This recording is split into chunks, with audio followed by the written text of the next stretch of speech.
ആകാശവാണി.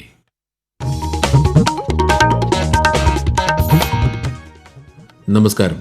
പ്രത്യേക വാർത്താ ബുള്ളറ്റിൻ വായിക്കുന്നത് സുധിൻ സൈനുദ്ദീൻ.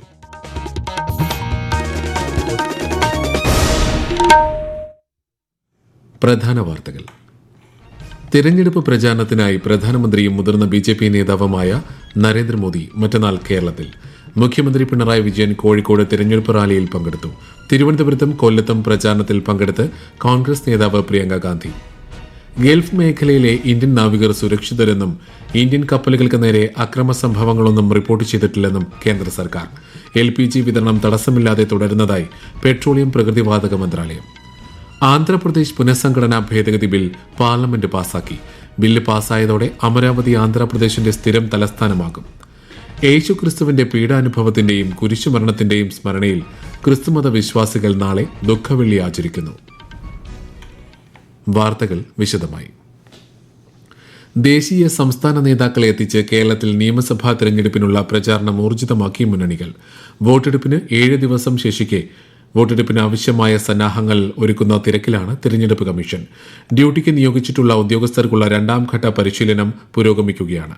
2ഘട്ട പരിശീലനം നടക്കുന്ന കേന്ദ്രങ്ങളിൽ ഡ്യൂട്ടിയുള്ള ഉദ്യോഗസ്ഥർക്ക് വോട്ട് രേഖപ്പെടുത്താനുള്ള സജ്ജീകരണങ്ങൾ ഏർപ്പെടുത്തിയിട്ടുണ്ട്. ഏപ്രിൽ 7 മുൻപ് എല്ലാ ഒരുക്കങ്ങളും പൂർത്തിയാക്കാനാണ് തീരുമാനം. 9-നാണ് വോട്ടെടുപ്പ്. വോട്ടെണ്ണൽ മെയ് 4 നടക്കും.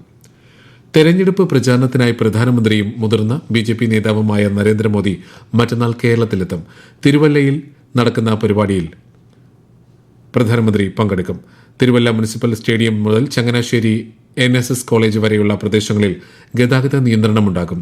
സന്ദർശനത്തോടനുബന്ധിച്ച് സുരക്ഷ ശക്തമാക്കിയിട്ടുണ്ട്. തിരുവനന്തപുരത്ത് നടക്കുന്ന റോഡ് ഷോയിലും പ്രധാനമന്ത്രി പങ്കെടുക്കും.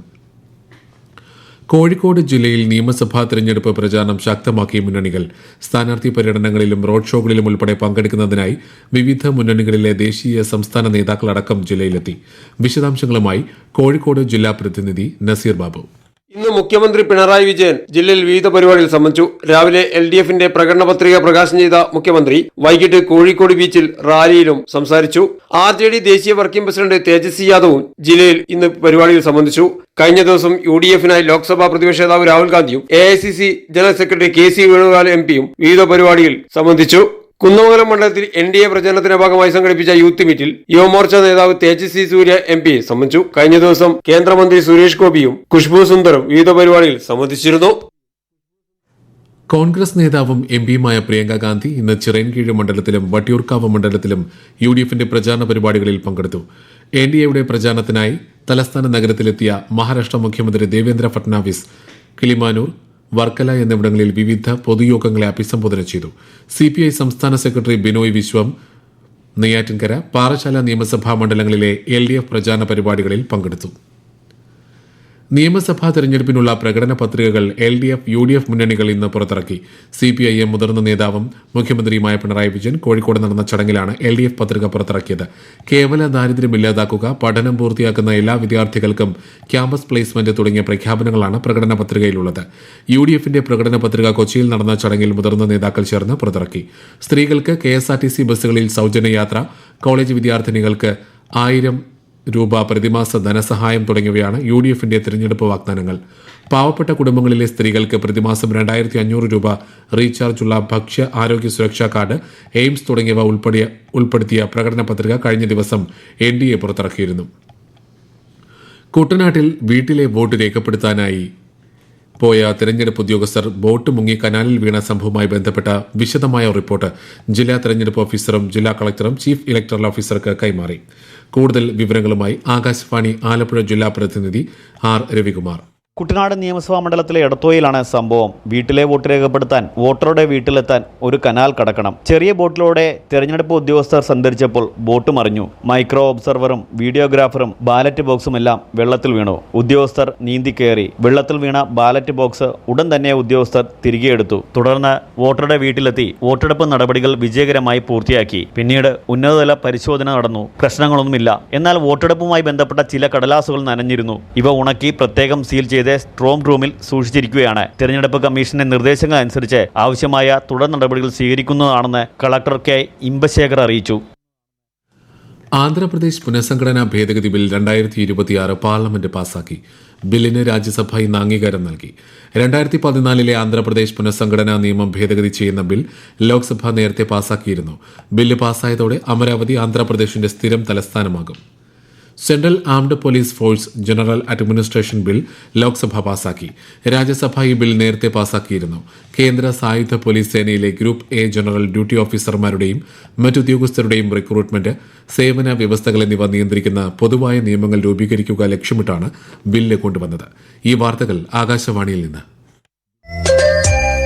ആകാശവാണി വാർത്തകളും വാർത്താ അധിഷ്ഠിത പരിപാടികളും all India radio news Thiruvananthapuram YouTube ചാനലിലും all India radio news Thiruvananthapuram Facebook പേജിലും AIR ന്യൂസ് _തിരുവനന്തപുരം ഇൻസ്റ്റഗ്രാം അക്കൌണ്ടിലും AIR ന്യൂസ് _TVM X ഹാൻഡിലും ലഭ്യമാണ്.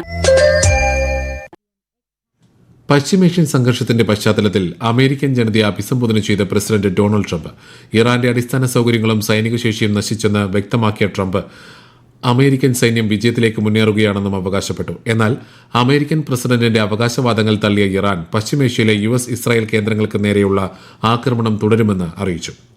രാജ്യത്തുടനീളം LPG വിതരണം തടസ്സമില്ലാതെ തുടരുന്നതായി കേന്ദ്ര സർക്കാർ. ആഗോളതലത്തിൽ വിലയിൽ മാറ്റങ്ങൾ ഉണ്ടാകുന്നുണ്ടെങ്കിലും ആഭ്യന്തര സിലിണ്ടറുകളുടെ വിലയിൽ വർധനമുണ്ടായിട്ടില്ലെന്ന് പെട്രോളിയം പ്രകൃതിവാതക മന്ത്രാലയം ജോയിന്റ് സെക്രട്ടറി സുജാത ശർമ്മ അന്തർമന്ത്രാലയ വാർത്താ സമ്മേളനത്തിൽ പറഞ്ഞു. രാജ്യത്തെ എല്ലാ വിതരണക്കാരുടെ പക്കലും ആവശ്യത്തിന് LPG ശേഖരമുണ്ടെന്ന് ശ്രീമതി സുജാത ശർമ്മ പറഞ്ഞു. നിലവിൽ ക്ഷാമം അനുഭവപ്പെടുന്നില്ലെന്നും 95% റീഫിൽ ബുക്കിംഗുകളും ഓൺലൈൻ മുഖേനയാണ് നടത്തുന്നതെന്നും അവർ വ്യക്തമാക്കി. രാജ്യത്ത് അടുത്ത 60 ദിവസത്തേക്കുള്ള ക്രൂഡ് ഓയിൽ ശേഖരം രാജ്യത്തുണ്ടെന്നും എല്ലാ റിഫൈനറികളും പൂർണ്ണശേഷിയിൽ പ്രവർത്തിക്കുന്നുണ്ടെന്നും സുജാത ശർമ്മ അറിയിച്ചു. क्रूड सप्लाईज अगले 60 दिन के लिए टाइड अप हैं. हमारी crude inventories are sufficient. Refineries maximum capacity पर ऑपरेट कर रही हैं. हमारे रिटेल आउटलेट्स नॉर्मल ऑपरेट कर रहे हैं. इंटरनेशनल वॉलेटिलिटी के बावजूद भी पंप के प्राइसेस में कोई इंक्रीज नहीं किया गया है. രാജ്യത്തിന്റെ യഥാർത്ഥ വികസനം സാധ്യമാകണമെങ്കിൽ സമൂഹത്തിലെ ഏറ്റവും പിന്നാക്ക വിഭാഗങ്ങളുടെ ഉന്നമനം ഉറപ്പാക്കേണ്ടതുണ്ടെന്ന് ഗവർണർ രാജേന്ദ്ര വിശ്വനാഥ് ആർലേക്കർ.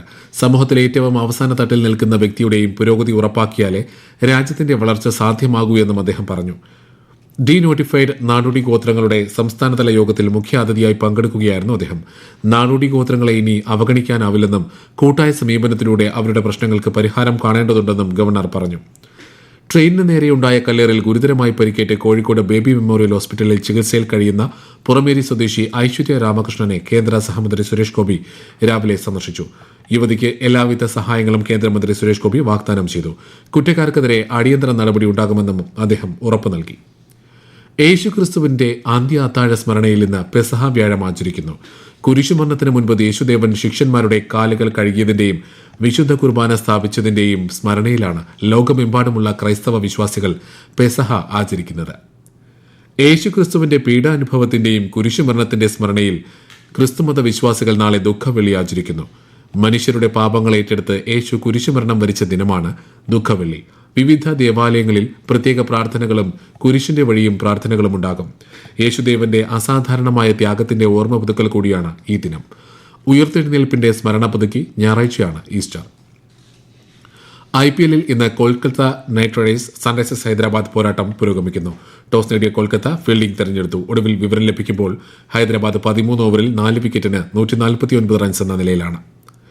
സംസ്ഥാനത്ത് വിവിധ ജില്ലകളിൽ ഉയർന്ന താപനിലയ്ക്ക് സാധ്യതയെന്ന കേന്ദ്ര കാലാവസ്ഥാ വകുപ്പ്. കൊല്ലം, പാലക്കാട് ജില്ലകളിൽ ഉയർന്ന താപനില 38 ഡിഗ്രി സെൽഷ്യസ് വരെയും കോട്ടയം, എറണാകുളം, തൃശൂർ ജില്ലകളിൽ ഉയർന്ന താപനില 37 ഡിഗ്രി സെൽഷ്യസ് വരെയും ഉയരാൻ സാധ്യതയുണ്ടെന്ന് കേന്ദ്ര കാലാവസ്ഥാ വകുപ്പ് അറിയിച്ചു.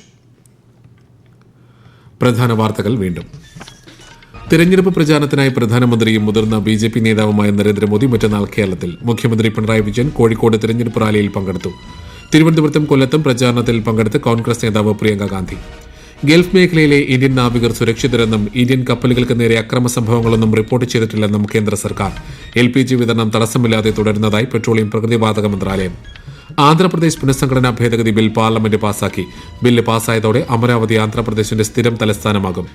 യേശുക്രിസ്തുവിന്റെ പീഡാനുഭവത്തിന്റെയും കുരിശുമരണത്തിന്റെയും സ്മരണയിൽ ക്രിസ്തുമത വിശ്വാസികൾ നാളെ ദുഃഖവെള്ളി ആചരിക്കുന്നു. പ്രത്യേക വാർത്താ ബുള്ളറ്റിൻ കഴിഞ്ഞു. അടുത്ത വാർത്താ പ്രക്ഷേപണം നാളെ രാവിലെ 6:45.